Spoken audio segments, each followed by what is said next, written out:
Hello and welcome to another episode of In the Trenches with Gang Green. I'm your host, Bubbs. Today we have Bills Analyst Mike Bundt joining the show. Mike, thanks so much for coming on. It is week 17. It is Bills week, and talk all things Buffalo Bills, having you back on the program. How's it going, man? Going great, man. Always excited to talk football and can't wait to discuss this upcoming matchup with you. Yes, it is a matchup between two teams, as we were just talking here off air, going in completely polar opposite directions. You've got a Jets team 4-11, getting ready to close out, their 14 straight, 9 straight losing season. And you've got a Bills team that is 12-3 on the year, getting ready to get to the playoffs and make another run at the Lombardi. It's crazy to think the last time we spoke, right? It was Jeff Ulbricht's first game as interim head coach. Jets were 2-3, Bills were 3-2. That game was for first place in the AFC East. Since that point, Jets have gone 2-8, Bills have gone 9-1. So just one teams completely opposite ends of each other. Of course, your perspective from the Bills this year and just from the outside, what you've seen from the Jets and what has been another tumultuous season. So you cut off a little bit, but I heard your last thing was asking about my view on the Jets from the outside, and it's been tough. I thought going into the year that the Jets could be a playoff team if Aaron Rodgers was a middle of the pack quarterback and their defense continued to play at a high level. Obviously, that hasn't been the case. You guys had the rough start, but there were still moments where you could have recovered. Obviously, that Bills Monday night game could have gone either way. A lot of flags. That was a crazy contest earlier in the season. I remember watching your loss against Denver, thinking even when things were going wrong, you had an opportunity to win it at the end. And that was before we really had respect for the Broncos at this point in the season. There was a few other games that were kind of back and forth. And really, from an outside perspective, the disappointing thing really for the Jets is it's two things. It's one, the defense hasn't played at the level you would expect it to be at. I think the whole premise of the Jets being successful was, well, we have an elite defense and we can just get average to good quarterback play. That should be enough to get us in because we're finding ways to win games with Zach Wilson as quarterback. But then number two is Aaron Rodgers really is not that good of a quarterback anymore, which is the real unfortunate. He has no mobility in the pocket and really can't make things happen at a high level anymore. He looks like an old man back there, and it's not good enough to get it done at the NFL level. And he still has all right stats if you just look at the box scores and stuff like that. But when you watch the games, it's clear he just is not an elite talent anymore at this point in time. And I think there was also hope that guys like Breece Hall and some of the other guys on your team would be able to, Garrett Wilson and the likes, would be able to carry things, and they really haven't been able to. And the last thing I would say, firing Robert Saleh that early in the season was a desperation move and probably not the right course of action. If people didn't like him, if management was unsure of him, they should have just gotten rid of him at the end of last season. Start new, get a new coach in, and hopefully that would elevate the team. Firing a coach 5 games into the season, it reeked of desperation, and then your defense kind of tailed off after that. So from the outside perspective, I think the Jets did a lot of things that were logical the last 2 years to set themselves up to win games, but you combine bad luck with just some poor coaching, management, and other things like that, and it results in unfortunately the last 2 seasons that you've seen. Yeah, 100% spot on there. And just what you were talking about too with Rodgers, I totally agree. You watch him play, completely different quarterback than what the numbers show. I think statistically, in many areas, the Jets statistically are a lot better of a team than they actually show when you're the eye test. I think that goes too for the defense, which has really regressed this season, which has been a huge negative. I think one of the biggest negatives of this year. I wanted to get to now the Bills. Just your thoughts on them this season, and I feel like we got to just get right into Josh Allen because he's playing at an MVP level. He's having one of his best seasons. We all went into the year kind of wondering how this offense would look without Stephon Diggs, and it's elite. What are your thoughts on where this team stands? 12-3, lock up the division, another postseason right around the corner, and of course Josh Allen playing at a high level. Yeah, what you're seeing from the Bills right now is what Sean McDermott wanted this team to look like and kept alluding to at the end of last year. The Bills, towards the end of last season, they were struggling. They needed to win their final 5 games, I believe it was, just to make the playoffs and win the AFC East. But when they were struggling and sitting at 6-6, Sean McDermott said something like, "We need to play complementary football. We need our offense, defense, and special teams to all play together as a unit." And a lot of people thought that was kind of crazy and talking about being more conservative because he's obviously a defensive-minded background. But I always took it that he needed each thing to work in rhythm with each other. Not that he wants to run the ball just to run the ball, but that we need to run the ball because we need to have efficiency on the ground to make our passing game that much more dangerous. So we're not just relying on Josh Allen to be superhuman and fit the ball into Stephon Diggs and just really have that as our only way of attacking. We need our defense to step up in moments. It doesn't matter if they're top 3, if they're getting slaughtered in a big game. Like, we need evolution of everything. And I think what you've seen this year with Stephon Diggs out, Gabe Davis gone, was that Josh Allen just had to really trust the greater whole rather than rely on 1 or 2 guys. And they had this everyone eats mentality in training camp, the offseason. They've carried it into the regular season. And in any given day, a couple different players can go off for this team. We've seen Khalil Shakir take a huge leap this year into a guy that probably will be a future 1,000-yard receiver, if not this year. James Cook has developed into one of the top running backs in football. Now, he doesn't really get a ton of carries versus compared to the other elite running backs in football, but he's averaging 5.1 yards per carry. He has, I believe, 14 rushing touchdowns. In 3 of his last 4 games, he has a 40-plus yard rushing touchdown. So he's a threat to take it to the house at any given moment. And you look at it, they have guys that have defined roles. Like Matt Collins has, I believe, 5 receiving touchdowns in the year. Is he a great receiver? No, but he's a pretty damn good 4th or 5th receiver. Amari Cooper is accepted being their number 1 receiver, but not a guy that needs to be fed the ball. He wants to win. Kincaid, Dawson Knox have had good roles. They have, against the Lions, their 3rd-string running back, Ty Johnson, former Jet, had over 100 yards receiving in the game. He's been phenomenal as a 3rd-string running back for the Bills. Ray Davis, a 2nd-string running back against the Jets on Monday Night Football, over 100 yards rushing. So they have 3 backs that they can lean on for different things.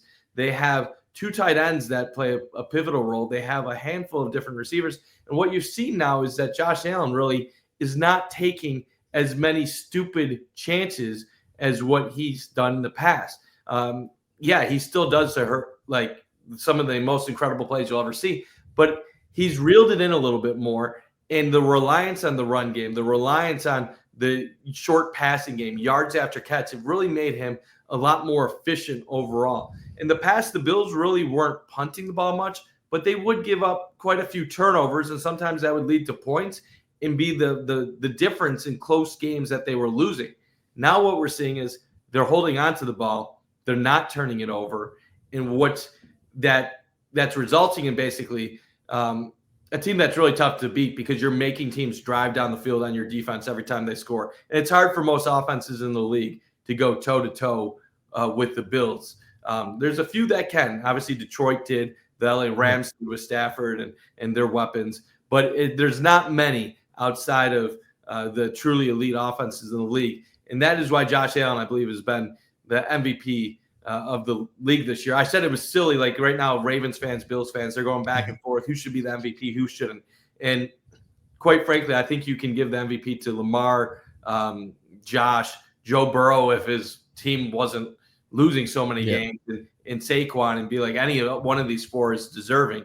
But if you go beyond the stats, like the voters did last year when Josh Allen had 15 more touchdowns than Lamar and lost it, and look at context, the Bills are winning a division when they were doubted going into the season. They were minus 155 for the under 10.5 wins. They lost their best weapons in the pass game.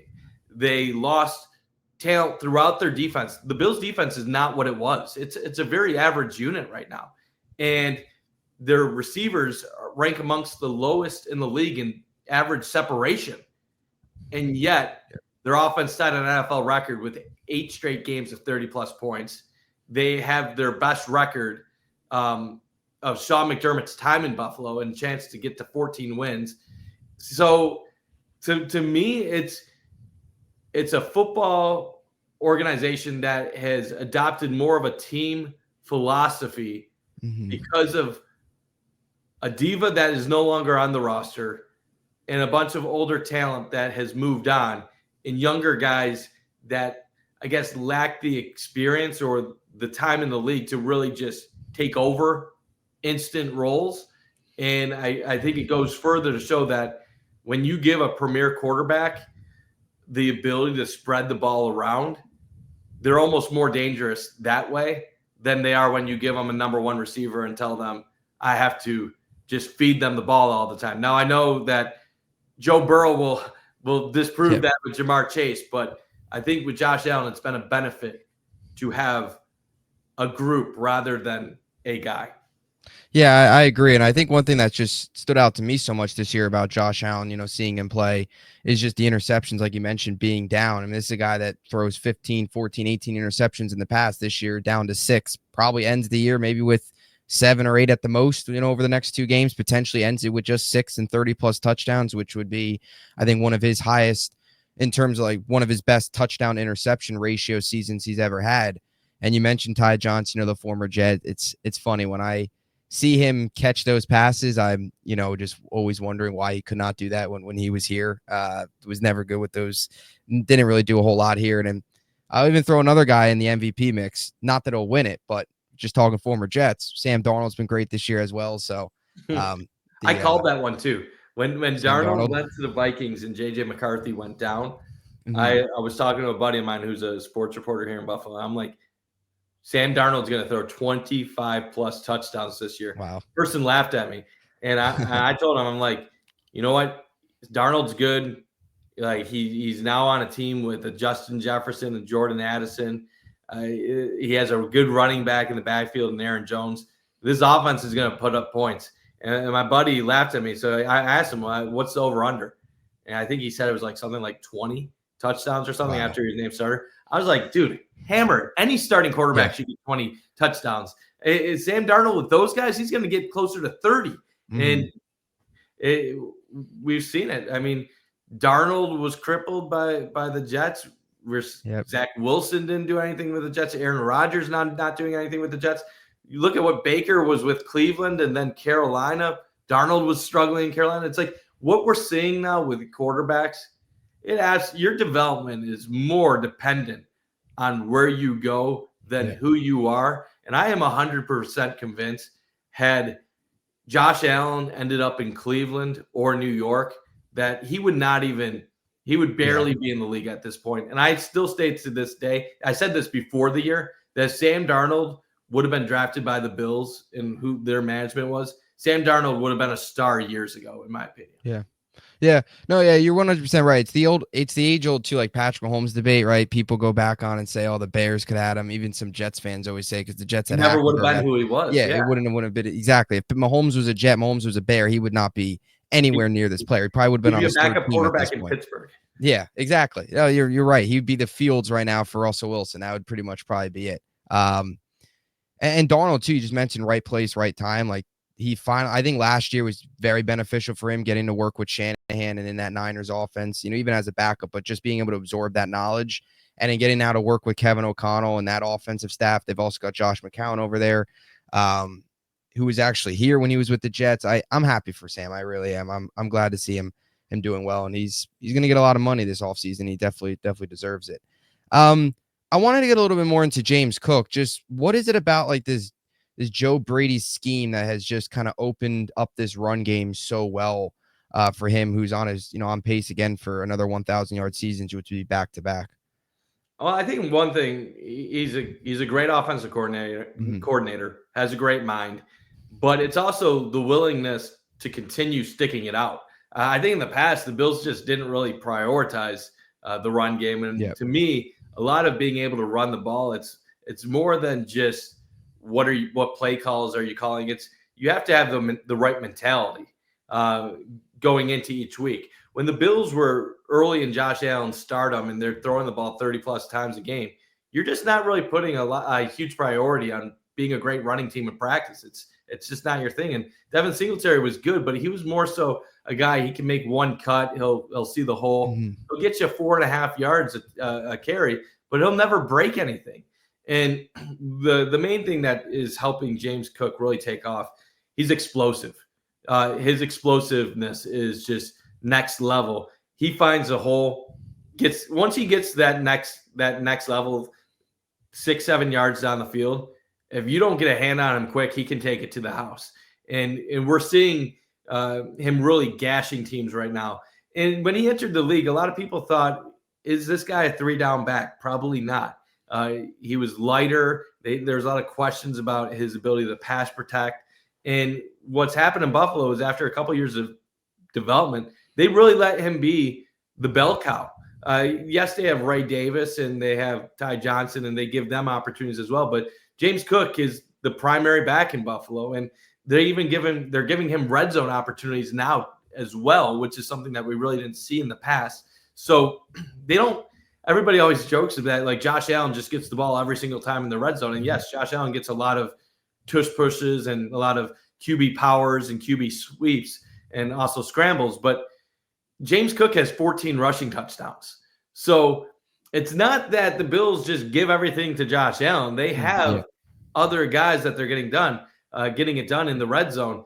But it's really just the ability to just spread it out with all their talent.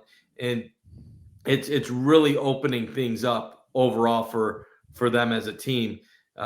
You really don't know what to defend on a given play. Yeah, and I also just want to get into too a little bit with the tight ends as well. It feels like from a Jets perspective, they've struggled this year, and I think that's something to look for in this game is their ability to stop the run. Jets this year have struggled against the run. They've struggled against the tight ends. That feels like they're two things that they struggle most with on this defense. Also this year, it's been generating pressure that hasn't been nearly enough through 16 games so far. Where is you feel like, or 16 weeks rather, where do you feel this tight end room's at? Obviously Kincaid, Knox as well.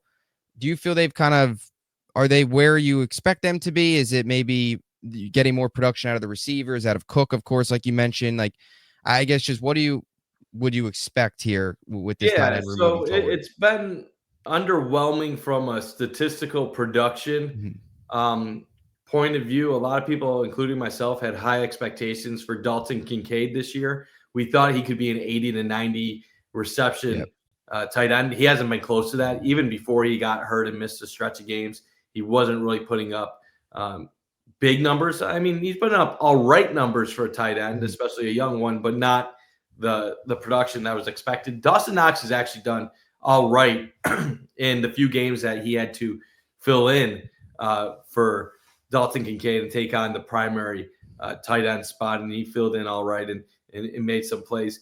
Overall, the room I think is good. I think there's a lot of talent there, but they haven't put up high-end numbers. Now, I don't know if that's a product of the offense, if it's players not living up to their expectations. The biggest difference really with the Bills offense now compared to what you probably would have seen a couple years ago is that besides the reliance on the run game, which is really a commitment to the run that they didn't have in previous years, it's also really the short passing game that has really evolved this team. The Bills 2 years ago were a team that they attacked teams downfield. It was very much Josh, stay in the pocket, throw it 50 in the intermediate sections of the field, 10, 20 yards down, take some shot plays. If things don't happen, get it done with your legs and scramble. Now it's more so you'll see a lot of dump off passes to Khalil Shakir. You'll see a lot of passes to the running backs.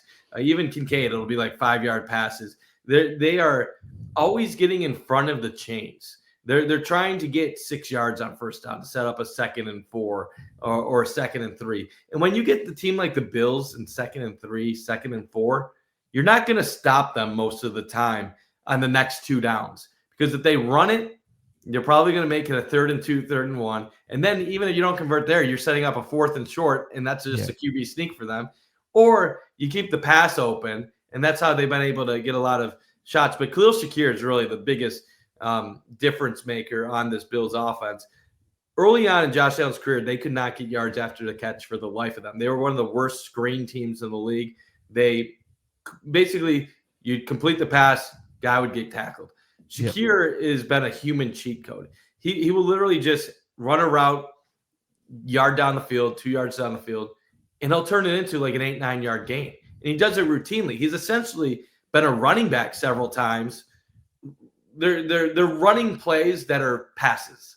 And he's been fantastic. And it's really giving Josh Allen the easy buttons to not have to feel like he has to do everything himself. When you're a quarterback and you can just take the short pass and that you'll get an extra 7-8 yards, you no longer feel like you have to zip it in there. So I think what we're seeing with Josh Allen this year, even though his numbers aren't even what they were the last 4 years, we're seeing what a premier quarterback looks like when suddenly they have the pressure taken off of them. Yep. And him not feeling like he has to do it all himself is why we're seeing this version of Josh Allen where he's not turning the ball over. Mm-hmm. Yeah, and I want to you mentioned Khalil Shakir there again, just about how good he's been. Like, are you at all? I mean, he got right coming out of Boise State. Believe it was the 5th round pick, if I remember correctly. Are you at all surprised, I guess, of how good he's become? And just a ton of credit, obviously, to this offense, the coaching staff for, of course, developing him. But I mean, he's obviously, like you mentioned, potential future 1,000-yard guy. Are you at all surprised? Was this kind of the expectation, just like the vibe around the fan base when they brought him in, or has this been more just a nice surprise for them? Am I surprised he's as good as he is? Yes. Am I surprised that he's really good? No. Mm-hmm. I'm not. I don't want to say that I foresaw a 1,000-yard receiver when he was drafted, but when they did take him in the 5th round out of Boise State, I remember listening to the radio and somebody was saying, "Oh, Stephon Diggs was drafted in the 5th round. Maybe we have another Stephon Diggs," and they were joking and they were being sarcastic and they were like, "Yeah, that's not going to happen. This guy is not going to do that." But I was aware of Khalil Shakir in college. And coincidentally, at that time, he was one of the guys that I did a lot of prep on with the draft that year. And I had said things at the time that this guy could come in right away and be a number 4 receiver on the Bills. Mm-hmm. And his rookie year, he didn't really do too much. But I did say at the time, I think this guy could be a really good number 2 receiver in the league. Because coming out of Boise, he wasn't just like a low-star recruit. I believe he was a 4-star recruit. He had over 1,000 yards his final season there. And they lined him up in a lot of different areas. He was lined up in the outside. They put him in the slot. They would do jet sweeps to him a lot. They would have him in the wildcat. So he was kind of a very versatile, do-everything type receiver in college. And not that he's done that in Buffalo, but in the slot, what you really have seen with him is they get him the ball and they let him go to work. So while they're not doing the versatility stuff, they're basically saying, "You're our punt returner, of the offense. Catch the ball and do whatever you want." Mm-hmm. And if you look at his target numbers, I'm just going to pull this up just so I have it for reference. And sometimes this is a misguided stat because people will look at catch percentage, and if you have easier catches, you're going to have obviously a higher number. But Khalil Shakir so far this year, if I can pull this up, has caught, I believe, 73 out of 94 passes his way, and last year was 39 of 45. So that's an incredible catch rate, 77.7%, and last year was something like 85%. So they find a way to get him the ball, and normally when they do, it's a successful play. Yeah, he's been definitely obviously a big piece, and it's kind of taken over that in a way, I guess, number 1 option role in a way. He's the number 1 option in the pass game. Yeah. But as far as number 1 receiver, like you'd probably say Amari Cooper Yeah. is their number one receiver. Keon Coleman is their number two receiver. Shakir's the slot. Yeah. Then you go to guys like Mac Hollins, Curtis Samuel, stuff like that. And then obviously Dalton Kincaid and the running backs are also heavily involved in the pass game too. Yeah, definitely. So once again, we're talking to Bills analyst Mike Bundt here on the pod. Just one quick question before we move on to the defense side of football, just with Jets Bills. Do you expect, his name's been thrown around a little bit, and I think the Jets need to go experience somebody that's done it before, but do you expect Brady to potentially get some looks for a coaching gig this time around?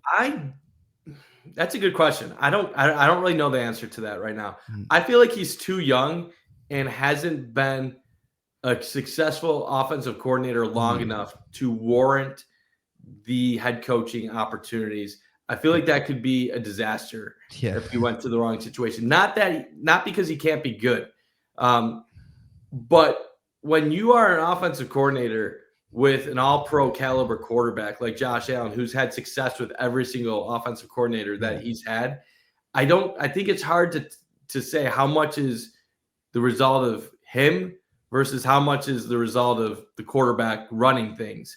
And I would be very scared as an organization trying to turn things around to be putting all my eggs in that basket at this point. Not to say he can't do it, because I think he's had a lot of success in Buffalo, and bringing their run game to where it is now, I think is a big reason why the Bills have a legitimate chance to win the Super Bowl this year. But I don't think if I'm a team that has issues or problems, I don't think that's where I would go right away. I'd probably wait another season first. Yeah. No, I tend to. Can't do it, but just it's he's in his 30s. I don't know if he has enough time in that role yet. You make a good point. It feels like, and I agree, I think he'd be better off potentially waiting another year, or it'd have to be like a perfect situation. Like I don't think the Jets would not be the right place at all, just where they're at right now. And this is not a place for first time, but it feels like maybe Brady next year could be like this year's version of Ben Johnson, like the next hot coordinator potentially. I like that. And I do think he's going to get his shots in the near future, like not just because of what he did in Buffalo, but in hindsight, when you look at what that Carolina offense was, he actually was starting to put some pieces together and then gets fired as a scapegoat for Matt Rule. What he did in LSU with Burrow, I know it's like anybody could have done that with Burrow, Jefferson, and Chase, but like we didn't know who all of those guys were at that point in time. So I do think he's going to be a hot coaching commodity in the very near future. I hope it's not this offseason. I honestly hope it's at least 1 year down the line at least. And the one thing I will say too, Ben Johnson gets all the hype, but I think that Joe Brady is just as good of an offensive coordinator. So I hope people don't prop him up. Just so the Bills can keep him, because the things he's done with his offense have been very impressive. And I think it's made life a lot easier for Josh Allen going forward. Yeah, I 100% agree there. Want to move on to the defensive side of the football. You talked a little about them, earlier on, but just what have been your overall thoughts on that unit? Obviously, probably not as impressive as what you've seen out of this offense this year, but just what you've seen from them so far this season. Yeah, it's not been a great season overall. Very average unit. Up until like 3 weeks ago, they were still like top 6 or 7 in the league in points allowed and stuff like that. But they've kind of crumbled in recent weeks. A lot of it due to injuries, some of it being the competition that they faced. Allowing 40 plus against the Rams. They had just no ability to stop Matt Stafford, Puka Nacua, Cooper Kupp. Josh Allen became just the second quarterback ever, I think, in that game to have 3 rushing touchdowns, 3 passing touchdowns, and the Bills score 40 plus points and they lose. So that's never a good thing. Yeah. And then the next week you play the Lions, you allow 40 plus, you win, which is incredible. But it's tough because a lot of people look at this team and the eye test says the run defense is bad. But DVOA says their run defense is 6th best in the league. And they say their pass defense is bad. When at times you look at the guys in the secondary, you're like, well, that's some of the good players on the team, like Christian Benford, who's been one of the better corners in the league, according to several metrics. What I think has happened is the defense was getting older in recent years. They needed to make some changes, and they withstood those changes all right for the first half of the season. And what's happened in the last month is players that were holding the glue together, keeping things together, have started getting hurt. And they've had injuries pile up, and it's starting to really impact the bottom line. They have been one of the worst third down defenses in the league. In the past, that was one of their strengths. And long story short, when you're a nickel defense, you're always going to have struggles against the run. So no surprise the Bills have been struggling against the run this year at times. You have a matchup disadvantage. You have one less big man in the box when you have Taron Johnson, who is good at his role, very good at his role. So that's not a surprise. But when in recent weeks, Matt Milano, who came back, got hurt again, and they've been missing three starters in their secondary. Their 2 starting safeties, Taylor Rapp, Damar Hamlin, and then Rasul Douglas went out. So what's happened in recent weeks is the Bills will get teams in 3rd and long, but they can't get a stop. Yeah. So it's a lot of times like the Bills will dare teams to run against them, and it's okay because you're like, okay, try to run against us for 60 minutes. We're eventually going to get some stops. You're not going to be able to score with us if this is your strategy. But what has really changed in recent weeks is that when teams have to switch it up to passing, we have not been able to stop their passing attacks. When teams need to get 9 yards on 3rd and 9, they're getting it. But it's because they're going up against backups like Cam Lewis, Cole Bishop, who will be good one day, but he's a rookie. Kareem Jackson, who's 35, 36 years old, and played significant minutes against the Lions. So it's just getting to be a little bit much. The Bills were playing a backup linebacker, their 4th or 5th string, not 4th or 5th string, but like their 4th or 5th overall linebacker, Balin Spector, last week, and he was getting toasted. So it's just a lot to deal with. I think once they get healthy again and they have Damar Hamlin, Taylor Rapp, and Rasul Douglas back, I think that'll sure up a few things in the secondary. And then I think they'll be able to like get by as an average unit again.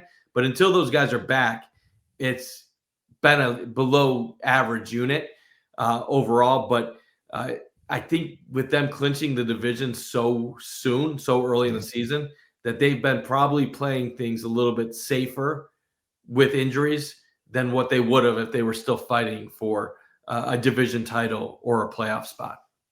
Yeah, it definitely feels like that overall as well. Just that last point, you bring up a good point there. Because even I think Allen in his post-game interview after the Patriots game said that offensively, something along the lines of, and you probably know it even better, but how they're not totally showing like everything they've got, especially on the offense side of the football. So it feels like maybe defensively too, just kind of giving some of these guys more rest because, they're going to get the 2 seed. They've already locked up. The division was a month ago now. It's been weeks. I mean, the division was. Yeah, it was after San Fran. So that was December 1st. So 25 days ago. Yeah. Oh, yeah.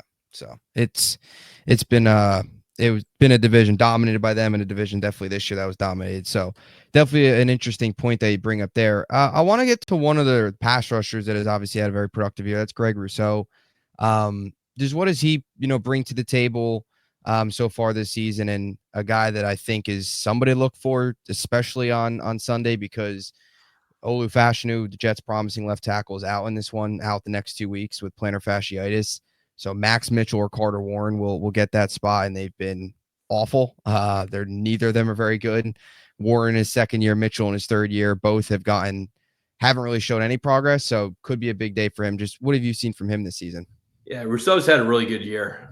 Over 8 sacks, I believe. I don't have numbers in front of me, but he's been good at getting to the quarterback. He's had solid advanced metrics as far as pass rush, win rate, getting hurries and really impacting plays.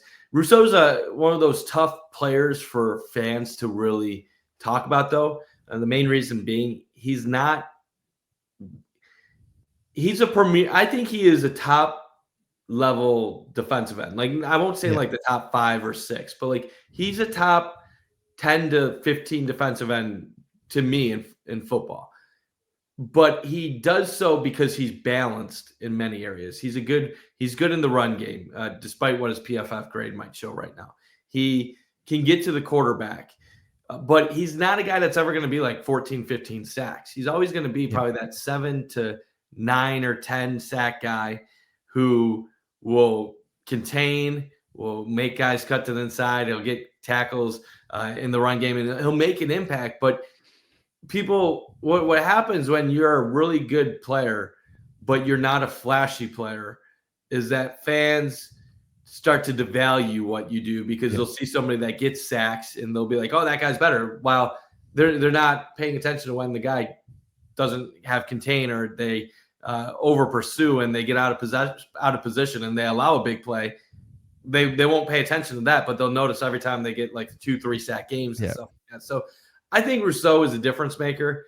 I believe he's going to be part of the Bills' long-term plans and has the ability to impact games in a variety of different ways.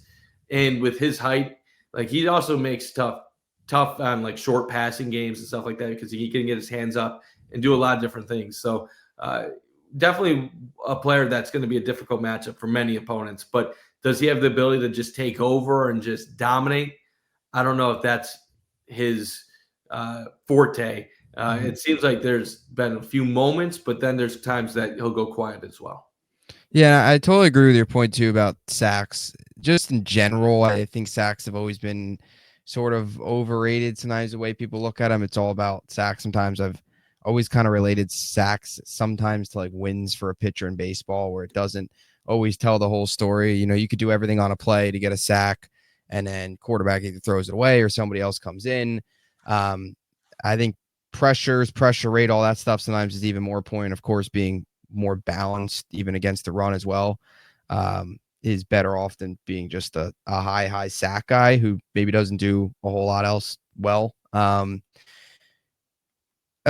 I guess just, are there any other guys defensively? You know, you mentioned a lot of different names. Are there any other guys defensively to potentially look for in this game, and in general too, offensively, defensively, I guess as a whole here, just any other underrated names to look for in this one? Yeah, I mean, whenever you talk about the Bills defense, I think the first player that really comes to mind now, well, first two guys I would really say come to mind for me at least would be Terrell Bernard and Taylor. Not why am I saying Taylor? Taron Johnson. Those are the two guys that really are the havoc playmakers on the Bills. Bernard has the ability to make plays in the backfield. He's all over the field. And he's a captain of this defense, one of only two captains on the entire Bills this year, Josh Allen being the other. And then Taron Johnson, one of the best nickel corners in football, a second team All-Pro last year. So those would be the guys I really would say. Von Miller is playing good football this year. He doesn't have a ton of sacks. His snap count is much lower than when he was during his prime. But he is getting to the quarterback. He is getting pressures. His PFF grade is pretty solid overall. That's a guy to watch out really when we get closer to the playoffs. Do they start giving Von Miller more pass rush opportunities? Does he get to the quarterback in those moments in the postseason?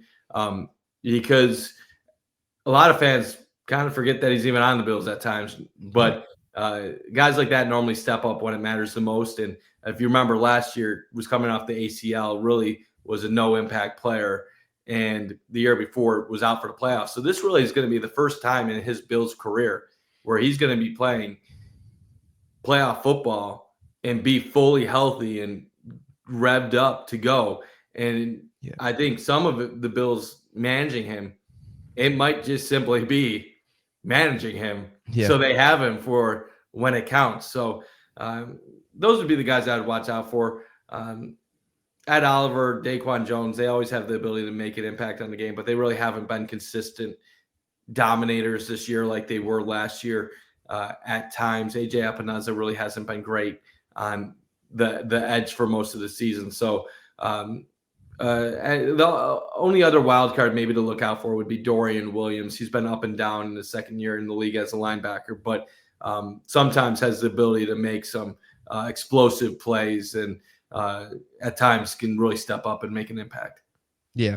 Yeah, definitely a lot to look for here in Sunday's game. As we get closer here to close things out, just curious. And to me, I feel that the Bills to me are, if I had to make a prediction, I think they're going to go all the way and win it. I think this is their year. But I am curious just from a Bills fan, like, is this during the Josh Allen years? Is this the most confident you felt in a group?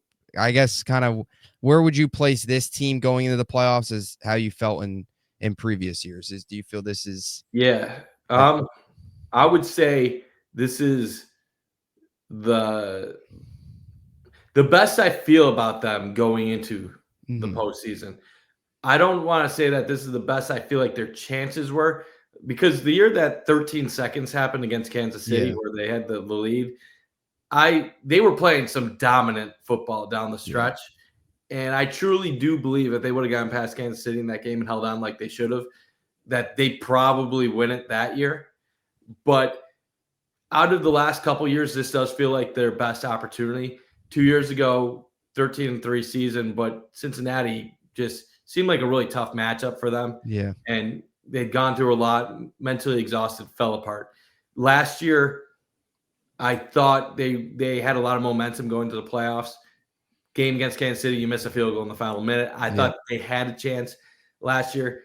I think what gives me excitement and hope about this squad is that I feel like they are so balanced offensively that in the past, when they were one-dimensional passing attack, if teams took that out in the cold weather and the wind and the playoffs in Buffalo, I didn't know if they could get it done on the ground. Now I feel like they can get it done in a plethora of ways in the playoffs to win games. The thing I'm most concerned about now is Christmas kind of messed up the path for them. Yeah. They a couple weeks ago, it looked like the path was Denver, Pittsburgh, and then you're playing KC. Now it's looking like Denver, Baltimore, KC. To get past Baltimore and KC back to back, that's asking a lot. That's a really tough challenge. Obviously, Baltimore crushed the Bills earlier this year, but Khalil Shakir was not in that game.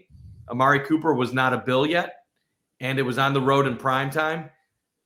I think there's an expectation it'd be much different the next time these two teams play. But it does add a level of fear knowing that Baltimore could be the second-round opponent. So I can't say I'm confident that they'll win it all, but I will say when the Bills are at their best, they are the best team in the NFL. Yep. Like, and a lot of Ravens fans will like say some crap if they hear that, and so will KC fans. But Kansas City and the Lions are combined 27-1, I believe, against. It might even be more. Like, what's Detroit's record now? They got what? They're 13-2, and KC is 15. So Kansas City and the Lions are combined 28-1 against anyone not named the Buffalo Bills. And they're 0-2 combined against the Bills. To me, if you're a team that can beat the Chiefs by 9 in a year where they're 15-1, and you can go on the road in Detroit and at one point have a 21-point lead against a 13-2 Lions team, how are you not the best team in football when you're clicking? And I know Ravens fans are going to be like, well, we killed the Bills. Well, unfortunately, like, this is where consistency matters. The Ravens have also lost to the Raiders and the Browns. So you get docked a few points for having crappy losses on your record. And to me, it all comes down to, can they step up when the moment matters the most? They have collapsed in previous playoffs. If they can find a way to bring their game when it matters, the Bills absolutely can win a Super Bowl. But the fear is Baltimore can bring it any given Sunday, and Kansas City, I think what we're seeing with them is they're finally getting ready to play playoff football. Yeah. I think Kansas City coasts to the regular season. Then when it gets to the January, they know they have to play at another level. I think Kansas City is gonna be a tough out again. I wouldn't even. It's crazy saying that about a 15-1 team. Yeah. But like I actually feel like Kansas City is being underestimated by people. Yeah, you make a good point. I mean, I thought last year they were gonna get. I didn't think last year they would win, and definitely not this year. But yeah, you make a good point, and I was saying I said this a couple times too, just talking to people before the regular season. I think we've gone to that point now with the Chiefs where the regular season is basically just a warm up for the playoffs. Like they're 15-1, wherever they go. I don't think you can take too much into what they actually do in the regular season, what they look like. At the end of the day, I think with the Chiefs, they get to another level, they hit another gear. And obviously, runs through Arrowhead now. So I have seen odds that have shown, I think the Bills at plus 250 to win the AFC. And there has been algorithms and metrics that have shown the Bills with a slightly better chance of winning the Super Bowl than the Chiefs, despite being the 2 seed. Yeah. Having to play one more playoff game and go through likely Kansas City to get there. Yeah. All I'm asking for one time is, can I just, and I know your Jets fans don't care about me as a Bills fan, but all I want one time as a Bills fan is a road that doesn't involve having to beat 2 of the top 3 teams in the NFL to get to a Super Bowl. Like the four losses, 3 of them are to Kansas City. One was to Cincinnati when Cincinnati was at their peak. I just don't want to have to go through Baltimore and Kansas City to get there. Like right now, I'm just hoping, like, can Pittsburgh, or the Chargers just upset Baltimore in the first round, so the Bills can play Houston or Pittsburgh, and then hell, can one of those teams go to Kansas City and upset the Chiefs? Give me a path that's Denver, Pittsburgh, whatever. I want a freebie, because it's and I'll explain it like this. When people talk about how many MVPs you have, how many championships you get, they talk about it if you've won a championship, that means you're better than all these teams that haven't won championships. That's not the case. The LA Rams that won the Super Bowl over the Bengals, that championship team. I don't think that Rams team is better than most of the Bills teams from the last 4 years. They just got in the playoffs and they got hot and they beat a couple average teams, and they're lucky to be in the NFC. I think in any given year, the Baltimore Ravens, the Bengals, the Bills could be the second best team in the NFL, but we'll never see the Super Bowl just because the Chiefs are one of the greatest dynasties of all time. So it's like being a Jets fan in the AFC East when you have Tom Brady and Josh Allen. It's like you guys could win 12 games a year, and you're still probably going to be fighting for a wild card most of those seasons. So and I know that feeling as a Bills fan. When Tom Brady, I'd go into the season not even talking about winning the AFC East. I'm like, okay, so there's 16 games. We're going to go 0-2 against the Patriots. So that means best case scenario, we're going 10-4 probably. We got to go 10-4 in the other games to go 10-6. And it's so deflating. It's so deflating. Yeah. Oh yeah, you're 100% right. It's going to be interesting. And to your point about, some of these other teams, I think the Chargers could be a team with Harbaugh that can make some noise on the road. The Steelers, to me, just scream another first round exit. They suck. The Steelers suck. I'm with you. I think it has to be the Chargers. but the thing is, so right now, I think the Texans too. Yeah, they're going to get bounced early. The thing about it is, right now, so Denver, the 7th seed is likely Denver or Indy, and that that honestly has to piss off Jets fans when you see 2 teams that being talked about as the final playoff team. But it's looking likely that it's probably going to be the Chargers as the 6 or Pittsburgh. Well, either of those matchups are kind of interesting for Baltimore, because Pittsburgh, yes, it's a team that is reeling, but it's still a team that has had success against the Ravens in the past. In the playoffs, third time playing each other, that could maybe have an impact. And then, like you said with the Chargers, I know that they lost to Baltimore earlier in the year, but there's that Jim Harbaugh. There's that. Yeah. Oh my God, that would be a Harbaugh Bowl. Yeah, another one for a playoff game. And there's just that little bit of that Jim Harbaugh. I'm going to have my team playing tough, hard-nosed football, going up against – I know the Ravens have Derrick Henry now, but like sometimes when you think Baltimore, you think more speed and finesse a little bit. Maybe the Chargers can smash them in the mouth a little bit and get them off their game. So I'm telling you, man, I would love nothing more.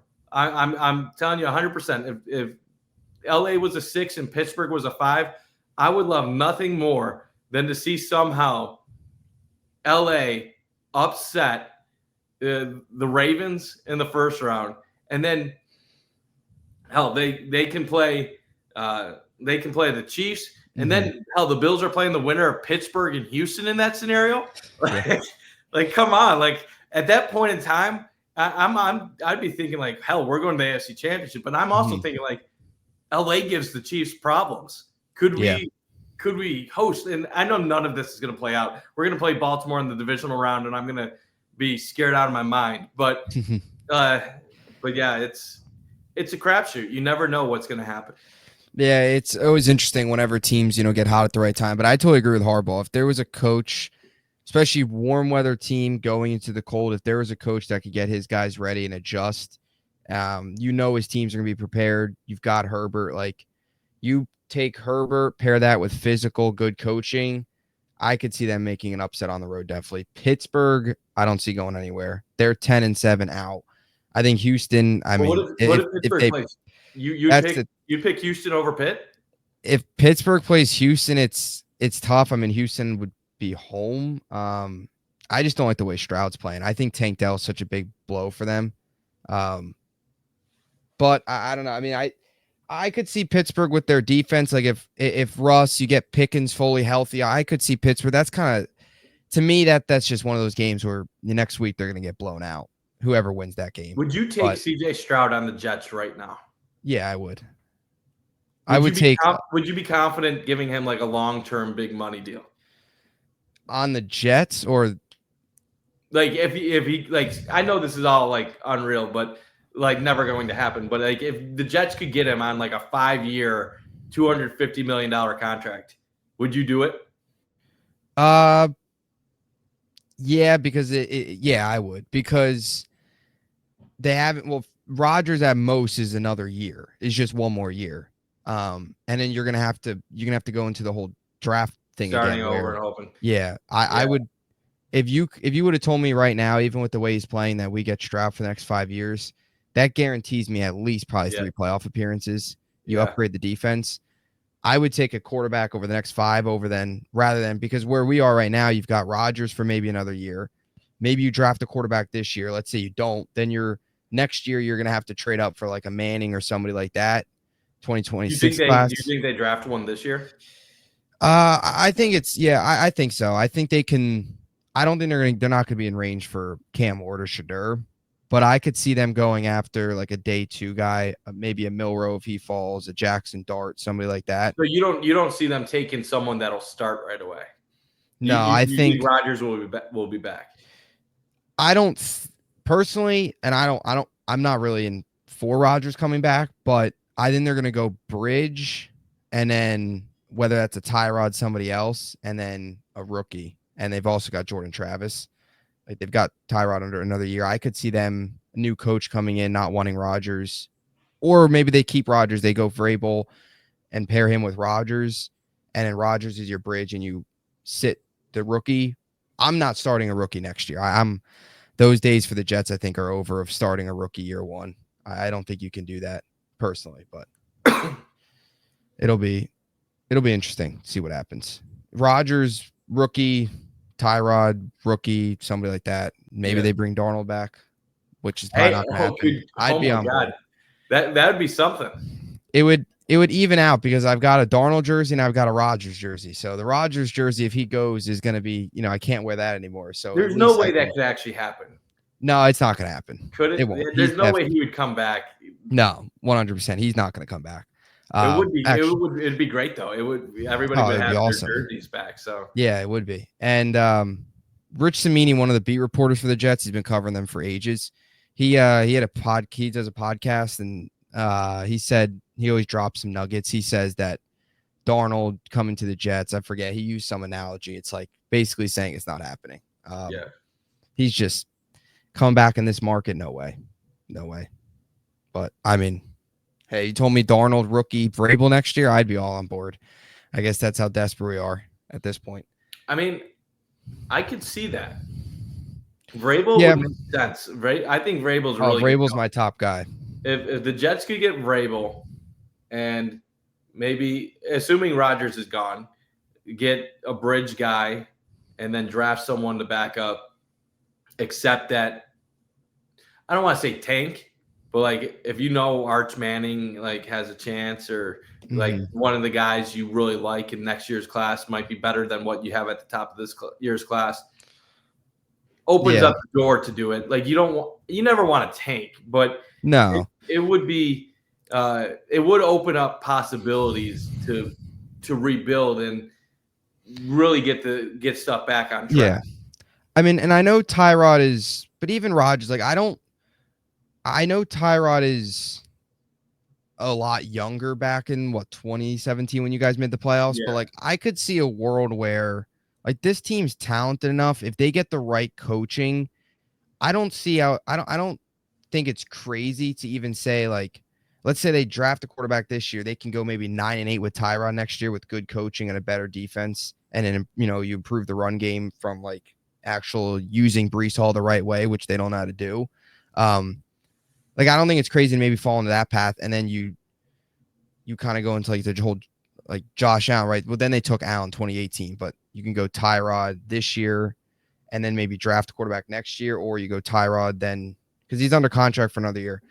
I don't know. It's gonna be very interesting. Ultimately, it's got to come down to the head coach and the GM have got to decide whether or not you keep Rodgers. It can't be Woody Johnson telling the coach and the GM you have to inherit Rodgers. It can't be that. And it can't be Woody saying, I don't want Rodgers. It's got to come down to the football people making the football decision. If Mike Vrabel and let's say they get Thomas Dimitroff, who they've interviewed, if those two guys want Rodgers, then I'm okay with bringing Rodgers back. If they don't want Rodgers, you've got to trust those guys to move on from him, whoever the coach is, whether it's Vrabel or not. That's what I think it's ultimately got to come down to. It can't be anybody else. Or unless if Rodgers just retires, and even if they want him back, he says, no, I'm done, which is possible. But yeah, it'll be fascinating to watch. Yeah, how it all goes down.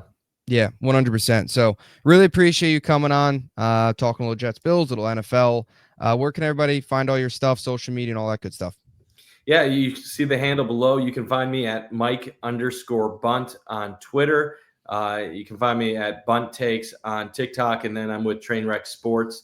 We are on Twitter and Instagram. A lot of fun content that you'll enjoy. Even if you're not a Bills or Buffalo sports fan, you can engage with us. We love to have fun. It's not really we have some shows that are serious, but for the most part, we're just a fun, down-to-earth group of guys, and we like to just kind of joke and talk sports and never really take ourselves too seriously, even if I might be one of the slightly more serious guys on the Trainwreck team. Yeah, definitely check them out. A lot of great content. Really appreciate you coming on the show here. Should be a good one on Sunday. Jets, Bills. See what happens. A lot more content coming your way up until that game, so stay tuned, and we'll catch you in the next one. Thanks for watching.